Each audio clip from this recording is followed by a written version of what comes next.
سرحت فنقل نلمعت بزبل تيمايو تغبيرو بعلت شوعت لكاتيت تغفيتوس قاب علت شعت دما كايد كانيو ابتفلام معلتي بحيلي تات مكلخال إيرترا كومون ب هبت بحري إيرتران كومون بناي سميناوي كيح بحري من محدارن دونالد بوسون بزبال شودناوي محازا إيرترا استدالو إكزيبيشن تغفيتو نزي إكزيبيشن نزي مريقو زغفتو خاء بزاي الأمين محمد سيد صحفي هقدافيو بالتمساسة لمعالتون ناي فرق ماراثون وددر سقاب 9 زغونو أتليتس تساتفو نسران حدن كباتهم دك أنستيو تخايدو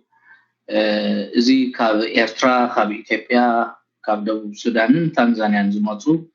أتليتس تساتفو بقدماي كاب دك تبعتيو قرماي قبر سلاسي كومون كاب دك أنستيون سلسته قداميتي خلايتي سالسيتو غينن زودا إيرتراويان سيرنا الله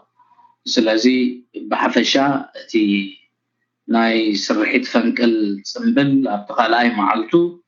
على شمونت مالتيو بنوغو كبر بريزيدنت إسياس أفوركي هذا توالت أبزركب مكان مقابر حربينياتات حقاف بابا نقبرتهم بجننات زودقو ني حزبن هاجر إيرتران كبلو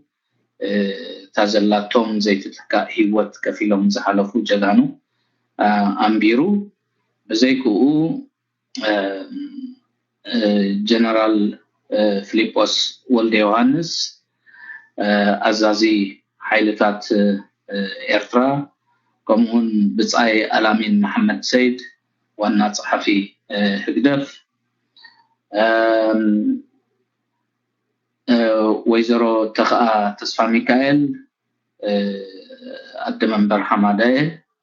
كمون بريغادير جنرال تخلى لبسو ام حداري سميناو خيح بحري كمون أتو هايلة أسفها أما حداري ودباويت كتما باتع كلاتهم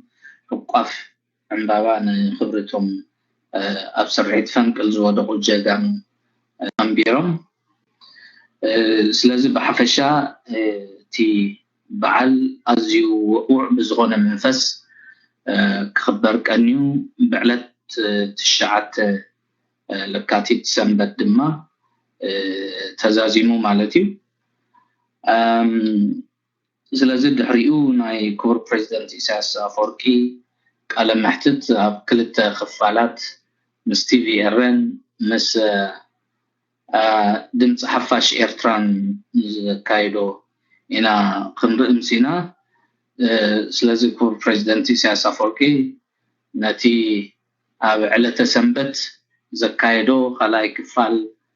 بزملكات بحلفي بزعبا وسخ دموز سرحتنياتات منقستن سراويتن إيرترا بزملكات تستحته كابشحين شمونت ميتن سقاب زلعالة دما سقاب 14 قداماي ديجري بحمشته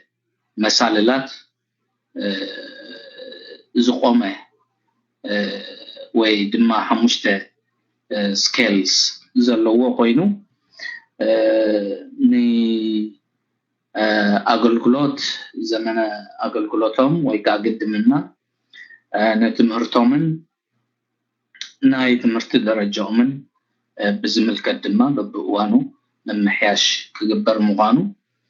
اتناي دومز وسخ ካብ ዝጅመር ካብ 2016 እኳ ተኾነ ናይቲ ታሕተዋይ ክፋል ናይቲ ደሞዝ ካብ 1800 ዝጅመር ካብ 2018 ኮይኑ ስጋብ ሕጂ ዝጸንሑ ሓደ ክልተ ሓላፍ ዘላፋት ኩላቶም ኣብዚ ዓመት እዚ ተዓራርዮም እቶም ብግቡእ ከይተኸፍሉ ዝጸንሑ ተረፍ ዘለዎም ናይቲ ዘይተኸፍልዎ ግዜ ንድሕሪት ተመሊሱ ብውህሉል ክኽፈሉ ከም ዝግብኦም ስለዚ ኩሉ ሰራሕተኛ ሲቪል ይኹን ኣብ ሰራዊት ዘሎ ደሞዙ ብግቡእ ኣብዚ ናይ 2020 ተጻፊፉ ክውዳእ ካብ 2021 ድማ ምስቲ መነባብሮ ናይቲ ሃገርን ምስ ዝቕባበ ናይቲ ቁጠባን ከምኡውን ምስቲ ዋጋ ሃለኽቲ ኣቑሑ በብዓመቱ ተመዚኑ ዝካየድ ወሰኽ ናይ ምምዕራይ መነባብሮ ክግበር ምዃኑ ስለዚ በዛ ኣገባባት ንምኻድ እቲ ገንዘብ ምኽፋል ጥራይ ዘይኮነ ወይ ደሞዝ ምኽፋል ጥራይ ዘይኮነ እቲ ደሞዝ እውን ሩቡሕ ኣስቤዛ መታን ክገዝእ እቲ ደሞዝ ዝኽፈሉ ሰብ ግቡእ መነባብሮ ካብ ወርሒ ስጋብ ወርሒ ዘጽንሖ መታን ክኸውን እቲ ዋጋ ናይ ኣስቤዛን ሃለኽቲ ኣቑሑን እውን ብኡ መጠን ክመዓራረ ከም ዘለዎ ስለዚ ንምቁፅጻር ስራሕ ነጋዶውን ኣብ ግምት ዘእተዎ ምዃኑ እቲ ክረኽብዎ ዝግብኦም መኽሰብ ውሱን ክኸውን ከም ዝግብኦ ዝዓለመ ናይ ቁፅፅር ኣገባብ እውን ክተኣታቶ ምዃኑን ድሮ ተኣታትዩን ክስራሓሉ ጀሚሩ ከም ዘሎ ተገሊጹ ኣሎ እቲ ካልኣይ ናብ መንበሪ ኣባይቲ ዝቐንዐ ስጋብ ሕጂ ንኣባይቲ ብዝምልከት ኣዕጋቢ ዝኾነ ምዕባለ እኳ ተዘይተራእየ ሕጂ ግን እቶም ክዕንቅፉናት ፀንሑ ነገራት ብምልኦም ነወግደሉ ኣገባባት ተኣታትዩ ተጸኒዖም እስክብ 2021 ከመይ ጌርና ብሓድሽ ንጅምር ዝበሃል ኣካይዳ ተወዲቡ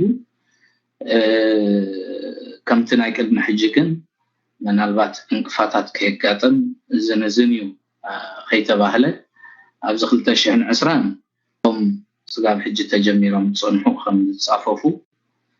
እጂ ተተኻኢሉ ኣብ መፋርቕ ናይ 2020 ተዘይተኻኢሉ ኸ ኣብ መጀመርያ ናይ 2021 ከዓ ብሓድሽ ኣገባብ እቲ ሃገር ወዲብዎም ብዘሎ ተፈላለዩ ናይ ህንፃ ኩባንያታት ህንፀት ኣባይቲ ክጅመር ምዃኑ እዚ እውን ዘይኣክል ወይ ከዓ ዘይሕግብ ተኾይኑ እንተላይ ናይ ወፃኢ ኩባንያታት ከም ዝሳተፉ ተገይሮም ፍታሕ ክናደየሉ ምዃኑ እዚ ናይ ገዛ ፀገማት ክቡር ፕሬዚደንት ሓቢርና ኣሎ ብሳልሳይ ደረጃ ቁጠባ ኤርትራ ንምምሕያሽ ሓይሊ ኤሌክትሪክ ወይ ፀዓት ከምኡውን ቀረብ ማይ ኣገልግሎት ፅርግያን መዕርፎ ነፈርትን ወደባትን ክመሓየሽ ከም ዝግብኦ ሞያ ዓቕሚ ሰብ እውን ክመሓየሽ ከም ዝግብኦ እንተላይ ኣወሃባ ትምህርቲ ኣብ ኤርትራ ከም ብሓድሽ ክኽለስ ከም ዝግብኦ ዜሮ ብኽነት ናይ መንእስያት ናይ ዝዓለመይ ነይሩ እቲ ትምህርቲ ግን ስጋብ ሕጂ ብዙሕ መንእሰይ ክባኽነና ፀኒሑ ብሕልፊ እቶም ኣብ ደረጃ ኮሌጅ ወይ ዩኒቨርሲቲ ዘይኣተው ትሕቲ 12 ትምህርቲ ዘቋርፁ ንዓቶም ብዝምልከት እቲ ትምህርቲ እንታይ ይዕድቆም ከመይ ኢሎም ኣብ ቁጠባ ይሳተፉ ከመይ ኢሎም ኣፍረይቲ ዜጋታት ዝኾኑ እዚ ከም ብሓድሽ ዳግመ ግምት ተገይሩሉ ክመዓራረ ከም ዝግብኦ ኣሚትልና ኣሎ ስለዚ በዛ ኣገባባት እዚ ወደባትና ብምምሕያሽ ፅርግያታትና ምስ ጎረባብቲ ሃገራት ከም ዝራኸቡን ሰፋሕትን ንኩሉ ከም